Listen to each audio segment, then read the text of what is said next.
아멘. 읽은 본 말씀으로 여호와 앞에서 완전하라 라는 제목으로 하나님의 말씀을 나누겠습니다. 오늘 같은 본 말씀 신명기 18장 13절에 이렇게 되어 있습니다. 너는 내 하나님 여호와 앞에서 완전하라. 여러분, 완전하라 말씀하시는 이 하나님의 말씀을 우리 모두가 다 받아들이기를 소원합니다.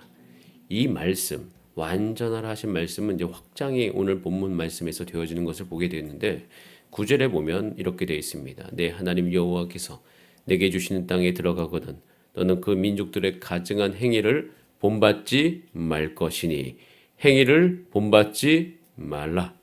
완전하라 말씀하신 하나님은 행위를 본받지 말라라고 말씀하십니다. 그리고 11절에 보면 신접자나 박수나 초혼자를 너희 가운데 용납하지 말라. 다른 신을 섬기도록 우리 마음을 움직이는 자, 거기에 마음을 뺏길 수 있는 자는 용납하지 말라라고 말씀하십니다. 또 한 가지 12절에 보면 그 모든 것을 쫓아내시라, 쫓아내라라고 말하고 있습니다. 여러분, 완전하라고 하신 말씀을 우리가 받아들여서 여러분 삶 가운데서 본받지 말고 용납하지 말고 쫓아내시기를 바랍니다. 우리의 기준이 절대 낮추어지지 않게 되기를 소원합니다. 여러분의 표준, 신앙생활의 표준을 낮추지 마시길 바랍니다. 우리의 기준, 우리가 닮아가고자 하는 것은 오직 예수 그리스도이십니다. 그분은 완전한 분, 하나님이십니다. 비록 그 표준이 너무 온전해서 우리 모두에게 부담스러울 수 있습니다. 그러나 그 표준을 낮추지 마시길 바랍니다. 저도 예수님을 바라볼 때마다 나도 거기에 도달할 수 있을까 생각을 합니다.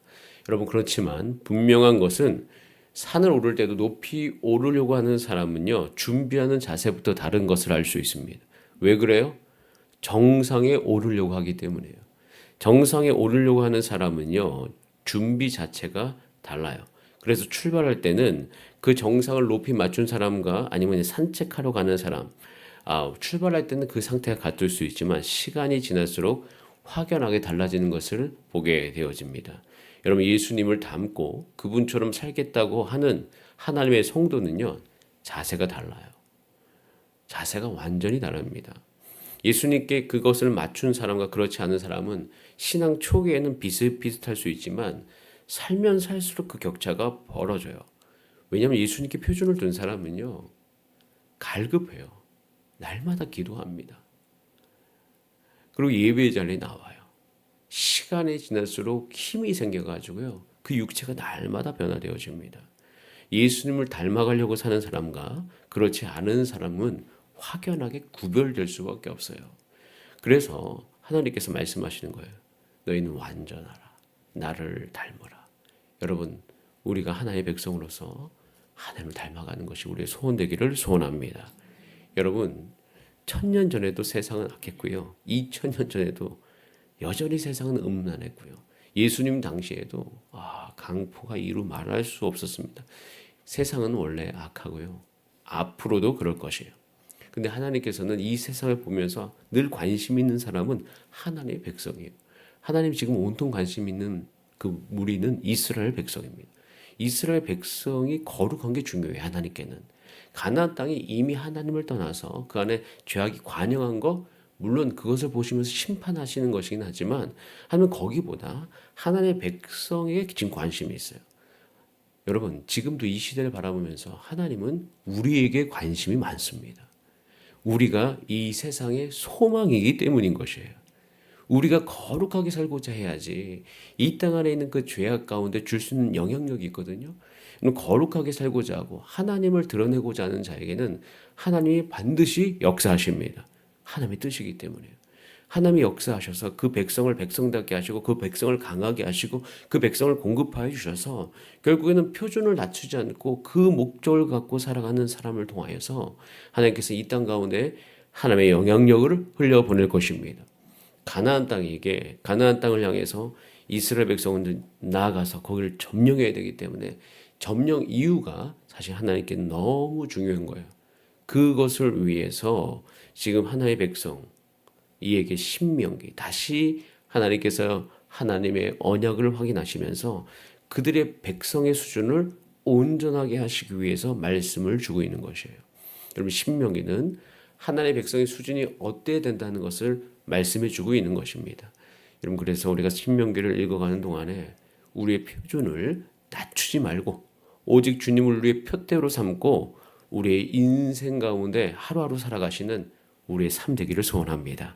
그때에 우리 인생 가운데 하나님의 놀라운 능력이 임할 것입니다. 저도 예수님을 닮고 싶습니다. 물론 저에게 와서 아유 예수님과 똑같습니까? 그런 이야기가 아니에요. 전 예수님 닮고 싶기 때문에 잘 되어지지 않지만 날마다 죽습니다.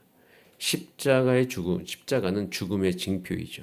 그래서 저는 예수 그리스도 안에서 내가 십자가에 함께 못 박고 내 안에 예수님이 사시게 하기 위해서 오늘 하루를 살아갑니다. 그래서 저는 제자로 살고 싶습니다. 이 땅을 살아가는 동안 예수님의 제자가 되고 싶습니다. 여러분은 어떠한 마음을 가지고 하루하루 살아가십니까? 생각을 해봅니다. 우리가 신앙생활을 하는 이유가 무엇일까? 여러분 천국 가기 위해서 신앙생활 합니까? 그러지 않아요. 여러분 우리는요 천국은 이미 우리 가운데 소유된 것입니다. 우리는 구원받았기 때문에 이미 천국이 우리 가운데 주어졌기 때문에 신앙생활 하는 것입니다. 저는 천국 가기 위해 교회 다니는 게 아니라 구원받았기 때문에 교회를 다니는 것이에요. 여러분 꼭 기억하시기 바랍니다. 우리 가운데 이미 구원의 문제는 우리의 어떠함과 상관없이 예수님을 믿는 믿음 가운데 우리 가운데 주어졌음을 믿습니다. 그래서 우리 가운데 필요한 것은 이 땅을 어떻게 살아갈 것인가. 여러분 제자됨이 우리 하나님의 백성에게 가장 중요한 목표인 것이에요. 여러분 제자의 삶으로 살아가신 여러분의 삶이 되기를 소원합니다. 자, 이 제자의 삶을 구약적인 의미로 표현한 아주 적절한 성경이 있는데 다니엘서예요. 자, 다니엘서에 보면 제자된 삶은 이렇게 살아야 된다고 이야기하면서 다니엘 1장 8절에 이렇게 되어 있는데 제가 읽어드릴게요. 한번 들어보세요. 다니엘은 뜻을 정하여 왕의 음식과 그가 마시는 포도주로 자기를 더럽히지 아니하리라 하고 자기를 더럽히지 아니하도록 환관장에게 구하니라고 되어 있어요. 뜻을 정하는 것이에요. 제자의 삶의 시작은요 뜻을 정하는 것입니다. 내가 내 스스로를 더럽히지 아니하리라 이야기하면서 그 하나님과 상관없는 사람에게 가서 구했던 그 다니엘. 여러분 우리가 뜻을 정하는 것이 중요해요. 자, 그래서 우리는요 행위를 본받지 않도록 이 새벽마다 뜻을 정하시길 바랍니다. 용납하지 않도록 뜻을 정하시길 바랍니다. 쫓아낼 수 있도록 뜻을 정하시길 바랍니다. 자, 뜻을 정하면요 우리 가운데 은혜와 긍휼이 임해요. 아까 다니엘서 제가 방금 전에 1장 8절 읽어드렸죠. 1장 9절에 보면 이렇게 되어 있어요. 환관장이라는 사람에게 내가 스스로 더럽히지 않게 해서 하나님과 전혀 상관없는 사람에게 구했는데 하나님께서 다니엘로 하여금 환관장에게서 구했던 그 하나님을 믿지 아니하는 환관장에게서 은혜와 긍휼을 얻게 하셨다라고 되어 있어요. 뜻을 정한 여러분의 삶 가운데서 이 세상의 시스템 안에서 여러분들이 은혜와 긍휼을 얻게 될 것입니다. 이를 위해서 오늘 읽었던 본문에 아주 중요한 기능들이 나와 있어요. 이 기능은 사실은 어제 읽었던 17장 후반부터 연결되어 있는데요. 그것은 뭐냐면 이 하나님의 백성에게 뜻을 정한 하나님의 백성, 완전하게 살기로 결정한 하나님의 백성의 그 삶 가운데 세 가지 기능이 나타나는데 첫 번째는 선지자, 두 번째는 제사장, 세 번째는 왕이에요. 하나님께서 왕을 세우세요. 그리고 선지자를 보내십니다. 제사장이 있게 하시는 거예요. 여러분 하나님의 나라는 이 세 가지 기능이 매우 중요합니다. 여러분 이 세 가지 기능이 축약된 것을 우리가 뭐라고 부릅니까? 그리스도라고 불러요. 선지자와 제사장과 왕, 기름 부음 받은 자이거든요. 우리가 그래서 예수님을 그리스도라고 부르는 거예요. 예수 그리스도, 크리스토스, 헬라어로 우리 아람어로는 메시아라고 부르는 것입니다. 여러분 하나님의 나라는 이 뜻을 정한 하나님의 백성들 가운데 하나님의 은혜와 긍휼이 나타나기 위해서 선지자가 필요하고요. 제사장이 필요하고 왕이 필요한 것이에요. 우선 하나님의 나라는 선지자가 필요합니다. 왜냐하면 하나님의 뜻을 분별해야 되거든요. 그래서 신명기 18장 15절 이것은 나중에 사도행전 3장에서 인용이 되는데요. 내 하나님 여호와께서 너희 중 내 형제 중에서 나와 같은 선지자 하나를 너를 위하여 일으키시리니 너희는 그를 들을지어다라고 되어 있어요. 여러분 선지자가 필요합니다. 선지자는 하나님의 뜻, 특히 우리 구원을 위한 그의 뜻을 하나님의 백성에게 전달하는 자이기 때문에 필요한 것이에요. 예수님께서 여러분의 참된 선지자가 되십니다. 예수님은요, 세상에 계실 때에 이 복음서를 통해서 하나님의 뜻을 우리 가운데 다 가르쳐 주셨어요. 그리고 지금도 하나님의 오른편에서 그 일을 계속하고 계십니다. 여러분, 하나님의 뜻을 묻기 위해서 예수 그리스도의 이름으로 구하시기를 바랍니다. 구하시면 오늘도 그 선지자이신 예수님께서는 우리 삶 가운데 성령으로 말미암아 예수 그리스도의 영인 성령으로 말미암아 그 뜻을 교회인 여러분 가운데 반드시 보여주실 것입니다. 기도하시길 바랍니다. 그래서 사도행전 3장 22절에도 베드로가 이야기합니다. 모세가 말하되 주 하나님이 너희를 위하여 너희 형제 가운데 나 같은 선지자 하나를 세울 것이니 너희가 무엇이든지 그의 모든 말을 들을 것이다 라고 이야기하면서 교회가 태동되었을 때 우리 신약시대 이 교회에도 하나님 나라가 시작되었는데 선지자가 있다. 그분이 누구시다? 예수 그리스도시다 라고 되어 있습니다.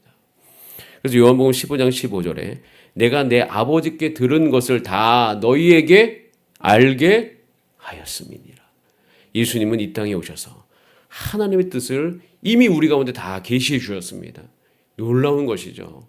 여러분, 하나님의 뜻이 예수 그리스도로 말미암아 여러분 삶 가운데 임했습니다. 그 뜻을 발견해 가시기를 바랍니다. 그 뜻을 발견함으로 긍휼과 하나님의 놀라운 능력이 우리 가운데 오게 될 것이에요. 두 번째, 제사장이 필요하죠. 오늘 제사장에 대해서 1절, 2절 이렇게 되어 있는데요. 레위 사람 제사장과 레위 온 지파는 이스라엘 중에 분깃도 없고 기업도 없을지니 그들은 여호와의 화제물과 그 기업을 먹을 것이라 라고 이야기하면서 레위 사람의 제사장 직분을 유지하라라고 이야기합니다. 그래서 그들을 살게 할지어다. 그들에게 먹을 것을 주고 그들에게 살 땅을 주어서 레위인을 살게 하라고 이야기하신 것은 반드시 이스라엘이 어느 곳에 흩어져 있든지 거기에 제사장이 있어야 된다는 거예요. 그것은 하나의 백성의 대표자로서 그 백성을 대신하여 제사 들고 기도를 24시간 내내 그 향이 꺼지지 않게 하는 자인 것이에요. 여러분, 저와 여러분 가운데도 제사장이 있습니다. 예수 그리스도께서 영원한 제사장이 되십니다.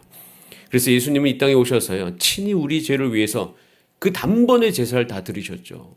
원래 그 제사장들이 날마다 그 성막에서 해야 되는 것이 칼을 써가지고 제사를 올려드리는 것이었어요. 그런데 그 모든 것을 이제 시공간을 초월해서 예수님께서 십자가에 단번에 제사로 다 이루신 줄 믿습니다. 뜻을 정한 백성들 가운데서는 이 기능이, 이 놀라운 능력이 지금도 우리 가운데 있어요.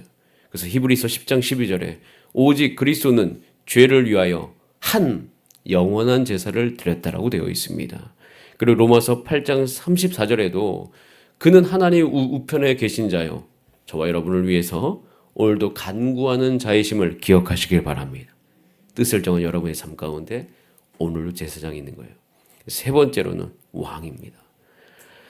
왕은 자기 백성을 다스리고 무엇보다도 중요한 것은 보호하는 자예요. 예수님은 우리의 오늘의 참된 왕이십니다. 예수님은요, 하나님의 백성인 여러분의 교회를 다스리고 보호하셔요. 그래서 어제 읽었던 17장에 보면 왕의, 하나님 나라의 백성이 예표하는 왕의 모습을 보여줍니다. 그래서 그 왕은 그렇게 하나님의 왕권을 상징하고 하나님이 이 땅 그 하나님 나라를 다스리심을 예표하는 사람으로 있어야 되는 것을 이야기하고 있어요. 여러분, 예수님께서 오늘 여러분의 왕이십니다. 그 예수님이 여러분을 분명히 다스리시고 보호해 주심을 저는 믿습니다. 그래서 이 모든 것은 하나님께서 얘기했어요. 예수님께서 나는 하늘과 땅의 모든 것을 내게 주셨다. 예수님께서 마태복음 28장 18절에서 말씀하셨어요. 여러분의 주인인 예수님이 하늘과 땅의 모든 권세를 가지신 분이세요. 에베소서 1장 12절에도 만물을 예수님의 발 앞에 복종하게 하셨다라고 되어 있고 예수님을 만물의 교회의 머리로 주셨다라고 되어 있습니다. 그러면서 제가 정말 좋아하는 말씀이 요한계시록 11장 15절에 있는데요. 세상 나라가 우리 주와 그 그리스도의 나라가 되어서 그가 세세토록 왕노릇 하시리로다. 제가 그래서요, 교회를 다니면서 세상이 다 왕인 것처럼 얘기해요. 돈을 가졌기 때문에, 이 경제로 움직이기 때문에 어마어마한 그 경제, 어떻게 보면 그것 때문에 그것이 모든 것이 왕인 듯 나타나지만 그것은 시간이 지나면서 다 없어질 것들. 제가 그러면서 진짜 왕권이 나의 삶 가운데 임하는 것이 나의 삶을 영원한 허무에서부터 이길 수 있도록 인도하시는 것이니, 여러분, 하나님의 왕권이 나타나는 우리 삶 가운데 저는 참된 은혜와 긍휼이 일어나게 될 줄 믿습니다. 다시 한번 말씀드립니다. 여러분의 삶을 향한 하나님의 뜻은 완전하라입니다. 그 뜻을 하나님 앞에 정하여 올려드린 여러분 되시기를 바랍니다.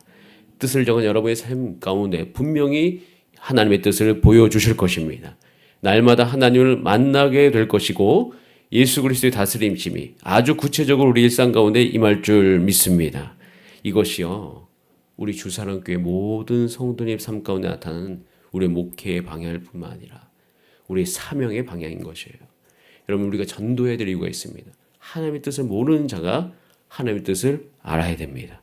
하나님을 못 만나는 사람이 오늘도 하나님을 만나야 되고요, 다스리심이 회복되게 되어야 될 것이에요. 여러분, 그래서는요, 우리 청년들, 청소년들이 와서 주 앞에 뜻을 정하게 되기를 간절히 바랍니다. 바벨론 시스템에서 다니엘이 일어났듯이 주의 지금의 이 모든 자본주의 이 사회 안에서 하나님을 향해 뜻을 정하는 사람들이 일어나게 하여 주시옵소서. 그렇게 기도하고 여러분도 주 앞에서 오늘 다시금 뜻을 정하여서 올려드리면서 하나님의 선지자, 제사장 예수 그리스도 왕 되심이 나의 삶 가운데 구체적으로 지금 나의 문제 가운데 나타나게 하여 주시옵소서. 그렇게 함께 기도하는 우리 새벽 되기를 소원합니다. 우리 다 함께 기도하시겠습니다. 이 시간 기도할 때 하나님, 우리의 모든 상황 속에서 하나님만을 더욱더 바라보게 되기를 소원하오니, 성령님, 오늘도 내가 뜻을 정하여 완전하라고 한 그 신명기 말씀의 수준, 내가 포기하지 않도록 주의 나의 마음을 붙들어 주시옵소서. 하나님의 은혜와 긍휼이 나의 삶 가운데 나타나게 될지어다. 우리 다 함께 주여 한번 부르신 다음에 합심으로 기도하시겠습니다. 주여.